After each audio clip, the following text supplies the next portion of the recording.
Hello my dear student, Omkar Singh focus study hall में आप सभी स्टूडेंट का स्वागत है। तो आज हम बताएंगे कक्षा 10वीं एनसीईआरटी गणित, इसमें से अध्याय का नाम है बहुपद।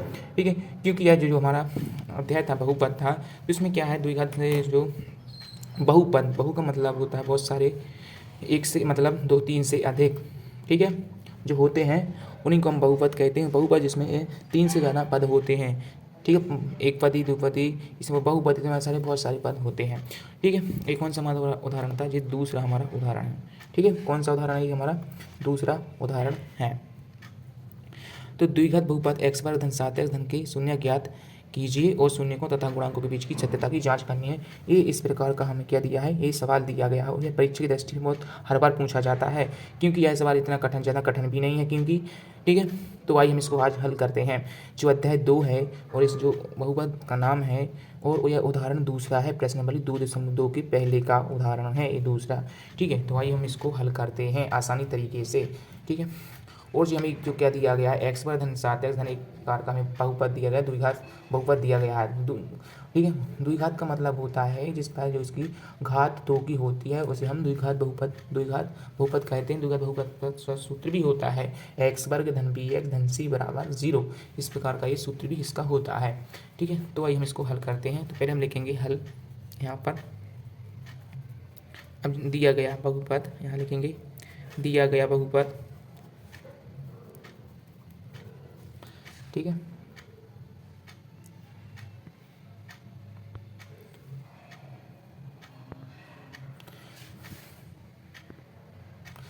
दिया गया बहुपद कौन सा है हमारा, यहाँ पर x का वर्ग धन 7x धन 10, इस प्रकार का बहुपद दिया गया है।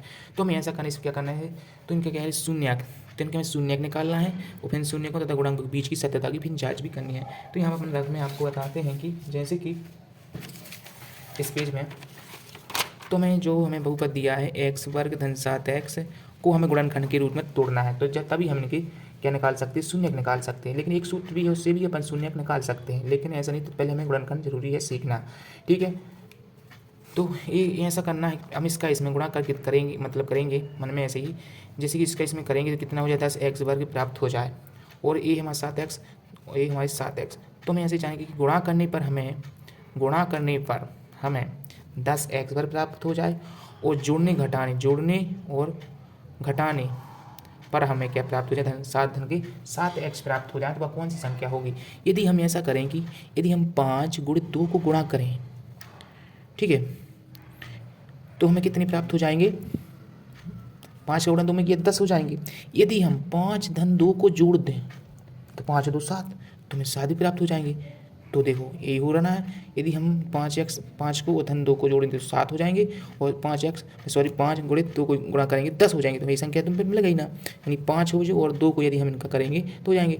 लेकिन ये तो ठीक है, लेकिन हमें x भी तो चाहिए, x गुणा करने पर हमें x वर्ग चाहिए, और जुड़ने पर हमें धन के 7x प्राप्त हो चाहिए। तो यदि हम 5x गुणित 2x कर दें यदि, तो संख्या में गुणा किया हमने, तो हमारे 10 प्राप्त हो गए, और x का x में गुणा किया तो क्या हो गया, x वर्ग प्राप्त हो गई। तो ये तो ठीक है, हाँ ठीक है। यदि हम 5x धन 2 को भी जोड़ दें तो बस 7 हो गया, तो हमारा काम बन गया ना, बिल्कुल बन गया। तो बिल्कुल आइए, इस प्रकार से हमारा काम बन गया। तो बस, तो वो संख्या कौन सी है, 5x धन 2, इसको जोड़ देते हैं तो हमें 7 मिल गए, 7x मिल गए। यदि हम 5x गुणित और 2x का गुणा करें इसमें, तो हमें 10x वर्ग प्राप्त हो जाएंगे, क्योंकि 5x गुणित 2x, तो इनका हमने गुणा किया तो क्या हुआ, 10 हो गए, और x का x में गुणा किया तो क्या हो गया, x वर्ग हो गए। ठीक है, इस प्रकार से। तो बस कुछ नहीं करना है, आपको यहाँ लिख के देना वही, x वर्ग धन 5x धन 2x धन 10। अब आप सोचोगे सर ये ऐसा क्या हो गया कि यहाँ x वर्ग ठीक हो, यहाँ पे 5x धन 2x, तो इसको भी तो लिखना चाहिए, नहीं, क्योंकि हमने इसको इस फॉर्म में लिख दिया, 5x धन 2x धन 10। ठीक है, ये इस प्रकार से। ठीक है, बस अब आपका कहना है एक एक पद बना लेना है आपको, ऐसा आपको यहाँ वहाँ पर नहीं करना, काफ़ी में ये हम आपको बता दे रहे हैं। अब इसमें कैसे कॉमन क्या आ रहा है इस पद में से, x वर्ग धन 5x में, देखो इसमें इसमें x, इसमें 2x हैं, तो एक काम बन जाएगा, मतलब एक मतलब यहाँ पर एक एक्स कॉमन आ गया और कुछ कॉमन आ रहा है। देखो यहाँ पर 5 है लेकिन यहाँ पर 5 नहीं है, तो कॉमन तो नहीं निकलेगा। हाँ लेकिन ये सब एक है, यहाँ पर यदि हम नहीं कुछ रहता गुणन मतलब एक रहता है इसमें से, तो बस वो तो नहीं कोई मतलब नहीं निकलेगा। तो अपन क्या करते हैं, यहाँ एक एक्स बचा, धन 5 कॉमन नहीं आया तो इसलिए हम ब्रैकेट में लिख देते हैं अब धन। अब इस पद में देखो कॉमन क्या आ रहा है, एक्स यहाँ है लेकिन एक्स यहाँ नहीं है, 2 यहाँ है लेकिन 10 यहाँ नहीं है, तो कॉमन एक्स तो कॉमन नहीं आ रहा। यदि हम 2 धन 10, यदि हम 2 का इसमें भाग देते हैं, ठीक है, 2 एकम 2, 2 पंचे 10, ठीक है, तो इसमें कॉमन क्या है हमारा, कॉमन क्या आ गया, 2 आ गया, ठीक है, तो ये हमारा कॉमन क्या आ गया हमारा 2, तो यहाँ पर 2 आ गया और यहाँ पर एक्स धन 5। अब सोचिए क्या है, यहाँ पर 5 हुआ या 2 कैसे निकल गया है, हमने इसमें भाग दे दिया 2 का, यदि देते हैं 2 एकम 2, तो मतलब 2 इसमें से कॉमन बाहर निकाल दिया, 2 पंचे 10, 2 का इसमें भी चला गया, 2 पंचे 10, तुमने के वजह पर गया उसको यहाँ पर लग दिया, ठीक है, इस प्रकार से हमने इसको यहाँ पर लिख दिया। तो और एक कोष्टक की कोष्टक गुणनखंड में जब तोड़ते हैं तो ये समान आना ही चाहिए, ठीक है, बस इस तरह से। अब 2 ब्रैकेट यहाँ पर आ गए समान है, तो एक ब्रैकेट हम लेते हैं एक्स धन 5, 2 में से एक ब्रैकेट लेना और ये जहाँ कितने लिखा है सो जहाँ कितने लिख देना है, एक्स धन की 2, बस इतना है, बस ज़्यादा कोई कठिन नहीं है बस। अब कोई ऐसे कर देना। अब हम क्या करेंगे, एक्स धन 5 बराबर 0, तो एक्स बराबर माइनस के 5 ऋण के 5, एक्स धन 2 बराबर 0, तो एक्स बराबर ऋण के 2, ये इस प्रकार से आ गए। तो अब हम यहाँ लिख देंगे अतः है,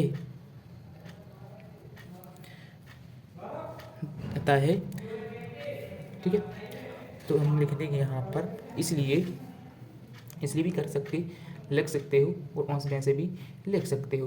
तो हम लिख देंगे अतः है एक्स वर्ग धन 7x धन 10 की 2 घात के कौन से हमारे इसमें जो मान आ गए, मान शून्य कौन से हैं, ठीक है, तो शून्य कौन से, -2 और माइनस के तथा -5 हैं, तो इस प्रकार से हैं।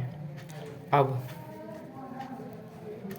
ठीक है, अब क्या करेंगे हम, अब तो इसके भी निकाल देंगे, ठीक है, इस प्रकार से हमारे आगे शून्य कौन से आ गए, शून्य ऋण के 2 और ऋण के 5 है, ठीक है। तब जी शून्य जब हमारे आ गए तो हमें आपने पढ़ा एक सूत्र, जैसे क्या होता है शून्यकों का योगफल योगफल कितना हो, मतलब अल्फा बराबर होता है अल्फा प्लस बीटा, इस प्रकार से आपको सूत्र करना है, ठीक है। तो ये होता है माइनस का एक्स वर्ग का गुणांक बटे एक्स का गुणांक, ये आपको करना है सूत्र, ठीक है, एक्स माइनस एक्स वर्ग का गुणांक बटे एक्स का गुणांक, इस प्रकार से, ठीक है।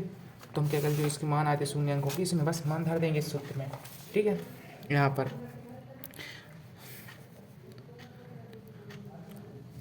शून्यकों का योगफल बराबर क्या होता है, डायरेक्ट आप लिख दो शून्यकों का योगफल, अल्फा इंटू बीटा भी मान सकते हो वैसे भी, ठीक है। तो बस यहाँ पर लिखेंगे योगफल बराबर होता है अल्फा प्लस बीटा, ठीक है, इम्प्लाइज एट, यहाँ पर कर देंगे आप माइनस एक्स वर्ग का गुणांक बटे एक्स का गुणांक, इस प्रकार से आप कर सकते हैं, है ना। सॉरी, यहाँ पर लिख देंगे एक्स वर्ग गुणांक यहाँ से, ठीक है।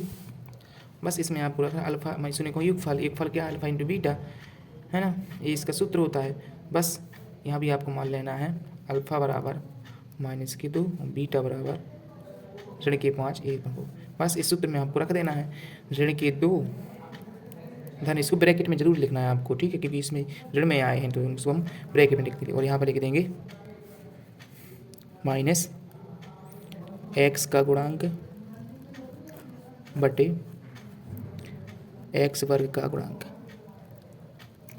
ठीक है। अब माइनस इसका क्या करेंगे, ये तो ऋण की 2 है, अब धन और ऋण का क्या हुआ, गुणा किया, तो ये होगा ऋण की 5, बस एक माइनस एक्स का गुणांक बटे एक्स का गुणांक, ठीक है। लेकिन इस ब्रैकेट लग गया, इसको नहीं लगाना क्योंकि माइनस में थी तो इसमें ब्रैकेट लगाना जरूरी होता है। अब माइनस के 5 और ऋण के 5 तो कितने हो गए, ऋण के 7 हो जाएंगे, जुड़ जाएंगे। माइनस एक्स का गुणांक बटे एक्स वर्ग का, सॉरी यहाँ पर एक्स वर्ग का गुणांक। देखो अब यहाँ पर कुछ नहीं, ये चिन्ह यहाँ पर ऐसे चिन्ह कट जाएगा। दिया गया हमारे 7 बराबर एक्स का गुणांक बटे एक्स वर्ग का। इस प्रकार से यहाँ कुछ नहीं, मतलब एक। अब आप देखते हैं कि एक एक्स का गुणांक, तो एक्स का गुणांक कितना आ गया 7। तो देखो यहाँ पर एक्स का गुणांक 7 है ना, एक्स का गुणांक क्या 7 है। और यहाँ पे देखो एक्स वर्ग गुणांक में 1 है, तो एक्स वर्ग गुणांक कुछ मतलब यहाँ पर क्या है नहीं लिखा, मतलब 1 है। ठीक है, तो ये तो ठीक आ गया। अब हम क्या करते हैं, शून्यकों का क्या करते हैं गुणनफल और निकाल के देखते हैं। ठीक है, तो बस इसके आगे और करते हैं, दूसरे पेज में करते हैं। यहाँ पर एक पेज में हमारा था, हाँ इस पेज में करते हैं यहाँ पर। ठीक है, इस प्रकार से बस इसके नीचे करना है आपको, यहाँ तक हो गया। ठीक है, तो अभी हम करेंगे शून्यकों का गुणनफल। फल बराबर क्या होता है, alpha into beta, alpha into beta होता है, ये आपका डॉट है ना, बराबर हो एक बस वही आपका चलेगा जो इसमें था, है ना। उसमें क्या था, बस इसमें चलेगा अचर पद का गुणांक, अचर पद का गुणांक बटे एक्स वर्ग गुणांक। ठीक है, इस प्रकार से बस इसमें आपको रखना है alpha into beta. Alpha into beta का क्या है, अल्फा इंटू बीटा का मान कितना है हमारा, अल्फा इंटू बीटा, अल्फा का मान कितना था हमारा ए है, माइनस के 2 यानी कि ऋण के 2 गुणित इंटू यानी गुणित के चिन्ह, बीटा का ऋण के 5। बस अचर पद का गुणांक चला ही रहा, अचर पद का गुणांक बटे एक्स वर्ग का गुणांक। अब बस इसे हम गुणा करेंगे, ऋण का गुणा किया क्या होगा, धन बन गया है ना। तो कितनी 5 दूनी 10, धन की 10 बराबर अचर पद का गुणांक, अचर पद का गुणांक बटे एक्स वर्ग का गुणांक। ठीक है, बस अब देखो यहाँ से कुछ नहीं, मतलब एक अचर पद का गुणांक, इसके सामने देखो अचर पद में के गुणांक 10 है, तो देखो यहाँ पर यदि ये ठीक रहा तो सही है, अचर पद का गुणांक, अचर पद ये है ना, देखो 10 प्राप्त हो गया ना।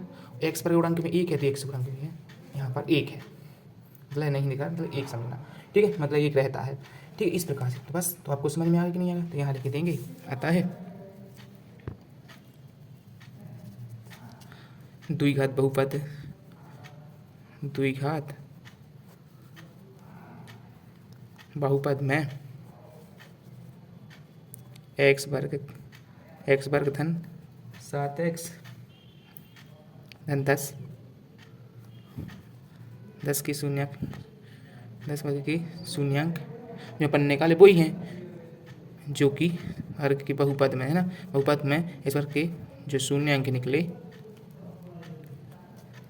हैं जो कि सत्य है। बस इस प्रकार से इतना लिख देना है, या आप लिख सकते हो जो कि सत्य है। तो बस आपको आशा है कि समझ में वीडियो आ गया है। तो सबसे पहले आप यहाँ से स्क्रीनशॉट ले लीजिए, इतना ले लीजिए यहाँ से। ठीक है, आशा है कि आपने स्क्रीनशॉट ले लिया हुआ है, इसके आगे यहाँ से ले लिया ना। ठीक है, अब इसके बाद आपको कहाँ से स्क्रीनशॉट लेना, यहाँ से इतना और स्क्रीनशॉट आप ले लीजिए। ठीक है, आशा है कि आपने स्क्रीनशॉट ले लिया होगा। अब इसके बाद जो नीचे बचा है, इसके बाद स्क्रीनशॉट ए है, आशा है कि आपने स्क्रीनशॉट इसका भी ले लिया होगा। Thank you.